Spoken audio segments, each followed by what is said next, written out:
Wallabies depth chart for 2023, folks. Eddie has certainly changed things up with his selections, and the Wallabies in this Rugby World Cup coaching cycle have had a change of coach from Dave Rennie to the aforementioned Eddie Jones. We will go through the Wallabies squad based on the kind of depth that they've had by position throughout this Rugby World Cup cycle, looking at some of the kind of key omissions and where they are perhaps lacking a little bit of depth at international level.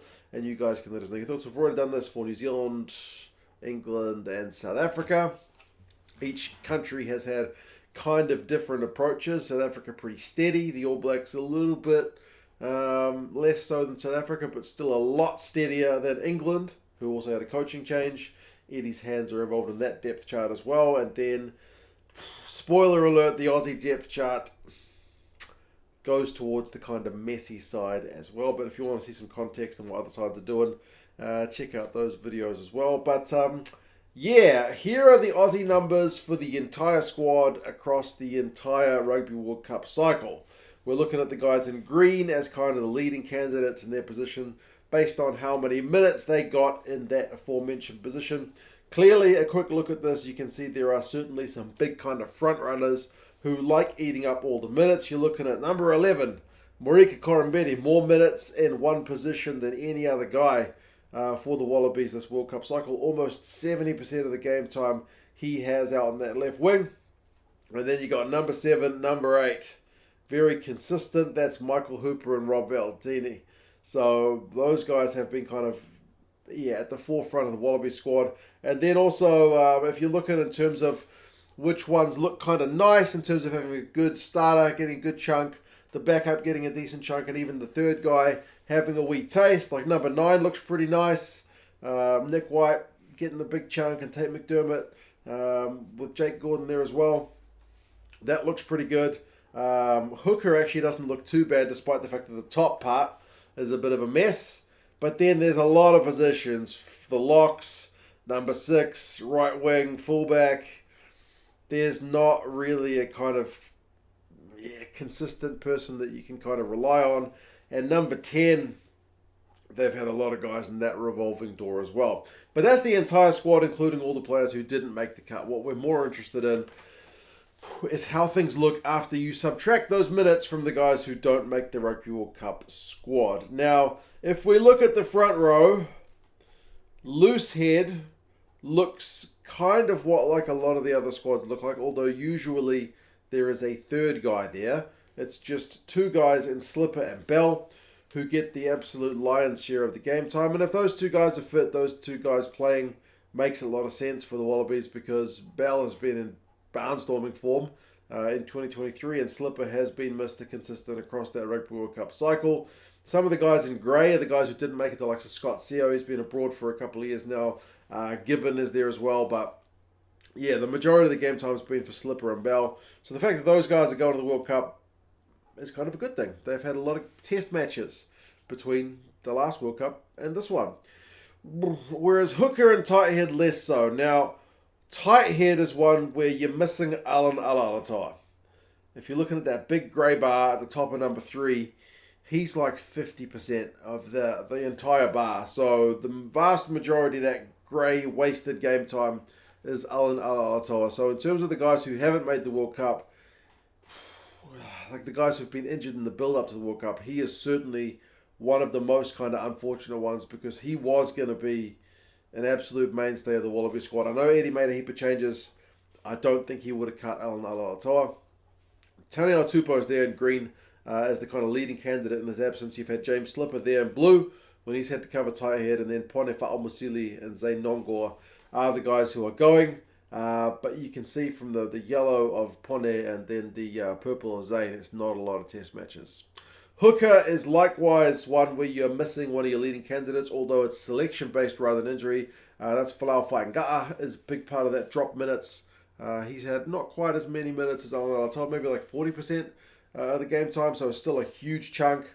Other guys playing Gamosa, Lonergan, Latu, Kaitu'u, McInerney, Pollard. They've tried a lot of guys at hooker, but the guys who are going, it's Pareki in green, Uelese in blue. His fitness is always a question mark, and then Fassler there in yellow has had a little bit of game time in recent times. But yeah, concerning for 2 and 3 that your leading candidates there haven't been your leading candidates throughout the season. But Parecki's been in decent form. There's a question mark about Tupou's fitness. Could he lead a side as the tight head prop for the Wallabies, or is he going to be the backup guy who can only really handle 20 minutes off the bench? Yeah, we'll have to kind of wait and see how that plays out. Locks, there's been a lot of guys coming and going. The guys there in 4 and 5, it's Nick Frost and Matt Phillip. So Nick Frost is there in 4, Phillip's there in 5. But kind of more importantly for the Wallabies is that blue guy in number 5 is Will Skelton. He's the captain, so you have to feel like his numbers are going to shoot up throughout the World Cup campaign. If he's the captain, he should be getting the lion's share of the minutes as your kind of big tight head lock. Other guys you got there, Richie Arnold there in yellow, who has made the squad. And then on the other side, Matt Phillips also there in blue. Number 4, Richie Arnold, and even Rob Leota can fill in and lock if needs be. But man, there's a lot of guys who haven't made it. Isaac Rodda was one of the leading candidates for them, I think, back in 2021. Lukan Salakai-Aloto, 2020, 2021, got a lot of game time. Rory Arnold got some game time. Caden Neville got a heck of a lot of game time. Darcy Swain, none of those guys have made the World Cup. So Matt Phillips had a lot of game time. Nick Frost had a decent chunk. But as I said, at the World Cup time, Skelton is going to be the guy who will have a lot of weight on his shoulders. But yeah, it's not quite as maybe as tidy as you would like it to seem. Now, back row is one of the biggest calls of any coach of the World Cup when picking a squad. The dropping of Michael Hooper at number 7. Look how number 7 looks without him. A lot of kind of wasted is the word I'm just going to use, but you know what I mean. Wasted game time. Fraser McCreight is your leading candidate at 7 on the open side. And I've said it heaps of times. In Super Rugby, McCreight was in phenomenal form, and I do think he was the form 7. But, man, he's living off 20-odd% of the game time. If he's good enough, he's good enough. It's just going to have to be that way, isn't it? I still feel like Michael Hooper's experience probably could have come in handy, but oh well, Eddie has made the call to go younger. Number 6 has also, even before we took out the missing minutes, has been a real revolving door. Rob Leota is your leading guy in green. Rob Valentini's also played a bit of 6 in his time in blue. Tom Hooper has come onto the scene there in yellow, and then there's been a bunch of guys miss out.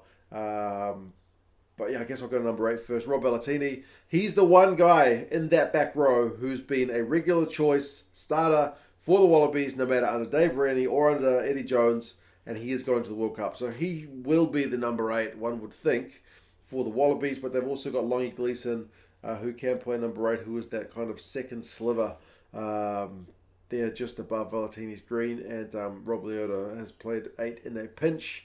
But man, the amount of guys not going, I mean, number 8's Samu and Wilson. Naisarani even got a bit of game time before he fell out of favour. Holloway is a bunch of the game time. And the number 6 jersey, that kind of extra liner option, he seems to have been surpassed by Tom Hooper. Pete Samu has covered 6, 7 and 8. So collectively, he's got a lot of game time missing. Yeah, a lot of game time missing, I guess, is the story of those back row numbers. But the one that I'm not really concerned about is Fraser McCreight, because as I said, despite him not having anywhere near the experience Michael Hooper's got, he's a good player.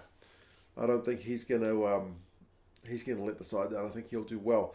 Into the backs, 9 was the one I said looked pretty nice, and we do have the grey at the top, which is Jake Gordon. He's not made the squad, so you've got the likes of a Fines Lelawasa there. But Nick White's going to the World Cup. He's had the majority of the game time. Tate McDermott's going to the World Cup, and he's your second guy for game time. I think that's fine. I think it'll be those 2 guys going into the World Cup and Fines Lelawasa. He's going to learn from the experience. He may even get a crack. You never know with Eddie. But, yeah, the absence of a Ryan Lonergan never got any game time anyway. He was playing with Australia A. So, yeah, you've got some depth there. It's another one where you've got your 2 key guys that have actually followed through to the World Cup. But not 10. Oh, my goodness. 10. That's the lowest amount of game time I've seen in any of the squads thus far taken to the World Cup. Like, Carter Gordon in green with like 5% of the overall game time, and then Ben Donaldson.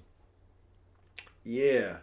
So between them, they've played less than 10% of the game time at 10 this World Cup campaign. Who are we missing? Well, Lolosio got a heap of game time even if he fell out of favour. James O'Connor, who is in the kind of standby squad. Quade Cooper, Bernard Foley, Reece Hodge. There's a lot of game time missing here, folks. And there's no real front runner. I think it is Lolosio based on pure game time. Quade Cooper and Bernard Foley in more kind of recent game time, but each of those guys had like a fifth or so of the game time. James O'Connor as well. But yeah, can you win a World Cup with that little experience? It's usually one of the positions that you kind of have an established, very classy player go in, but that's what it looks like with the current selections. As I said, if you're good enough, you're good enough. Carter Gordon looks like a talent. He's just not had that much test experience. The midfield also, we're looking at kind of less than half the game time going through. Samu Karevi there in 12 at Green would have had more game time if not being out injured as long as he was. Lalakai Fuketi's there alongside him. Eze Parise's had a bit of game time. Carter Gordon even had a bit of game time at 12. But yeah, Hunter Paisami, Matt Tamua, Reece Hodge, Ray Simone, all these guys have played some games for the Wallabies. Paisami's the main one who's not made it. And then 13, Pitaya there with less than 20% of the game time is your midfielder at 13.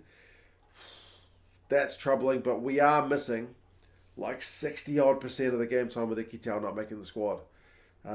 His omission, he's injured. They've also taken Jorgensen, who's injured, so it's an interesting one. Could have Ikitau got himself back into the squad if he managed to get fit. I guess it was a gamble that old Eddie wasn't willing to take, but yeah, very similar to Michael Hooper's omission and Alatoa not being there.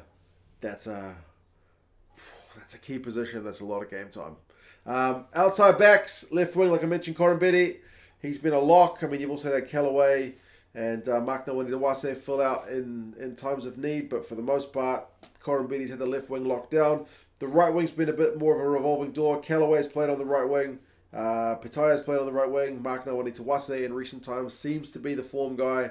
We've had Vunivalu there and other guys kind of filling in a pinch, but yeah, fullback likewise. Callaway's had more time at fullback recently. He's there in green. And then a little bit of Pitaya. But you're missing Tom Banks, you're missing Tom Wright, you're missing Reece Hodge, James O'Connor, Dane Haylett-Petty, way back in the days, Jock Campbell, Kurtley Beale. Yeah. There is a lot. Filippo Dalgunu is another one. A lot of game time not going. I mean, if you're looking at the starter guys, if it's the back three, it's Corin Betty, Nawani Tawase, and Callaway. I mean, that looks all right. That genuinely looks all right, but when you look at the depth past the first guys, it starts to get slightly more troubling. So certainly this is the squad which I think goes to the World Cup with the least experience based on the World Cup cycle, and it's the youngest squad that I've seen named thus far. What would the starting 15 look like based on the current guys we've got? Well, Slipper, he'd be number one, and he's been the most experienced guy across the campaign. Parecki would be the hooker, and then Tupou would be your tight head. Obviously, to be Fainga'a and Ala Alatoa across the entire cycle, but those guys aren't there. Frost and Phillip would be your locks. Obviously, that's not going to be the case because Will Skelton is the captain, but those guys, in the scheme of things, have actually had a decent amount of game time, so the Wallabies kind of haven't thrown their leading candidate away in that one. And the back row would be Leota, McCright, and Valentini, which is maybe what the Wallabies are going to go with, remembering that if they were available, Holloway, or if they were selected, and Hooper, that's Michael, would have been the guys going based on the experience. 9 is going to be Nick White and Carter Gordon. It would have been Lolosio based on the cycle. Midfield is going to be Karevi and Pitaya, so those guys will need to kind of form a bit of chemistry in that midfield. When it was Karevi and Ikitau, I felt like they had a kind of good thing going on. But yeah, not to be with Ikitau's non-selection. In the back three, Corin Betty, Callaway. So you'll need 2 Andrew Callaways to cover the positions, because essentially Callaway, of the guys selected, has had the most time on the right wing and the most time at fullback. But there you go. It would have been Corin Betty still, and then it would have been Tom Wright and Tom Banks, based on the guys who have played all the game time. So, I mean, the biggest omissions, clearly it's Michael Hooper. I mean, Alan Alatoa is not really an omission as a non-selection due to injury. Ikitau on the borderline with his injury. I guess Michael Hooper as well. And then all those 10s, the likes of Alonisio, James O'Connor, Quade Cooper, Paisami in the midfield. Some pretty big omissions. But yeah, the Wallabies depth chart, folks. It's a messy one. It's an inexperienced side. Expectations maybe go a little bit lower with some of the selections that Eddie Jones has made. But clean slate. Maybe that's what he's after. Clean slate to build something new. And we'll see that they can go. Now, if you want some more rugby content, folks, 2 Cents Gets Distracted is the podcast hosted by myself and Tony from Distracted Sports. I'll put a card up in there or maybe a link down there. And it's on all the podcasting platforms if you want to check that out as well. We've been going through the squads as they have been coming out. But yeah, you guys take care of yourselves. Let us know your thoughts on the Wallabies. And I'll talk to you guys again soon. See you later.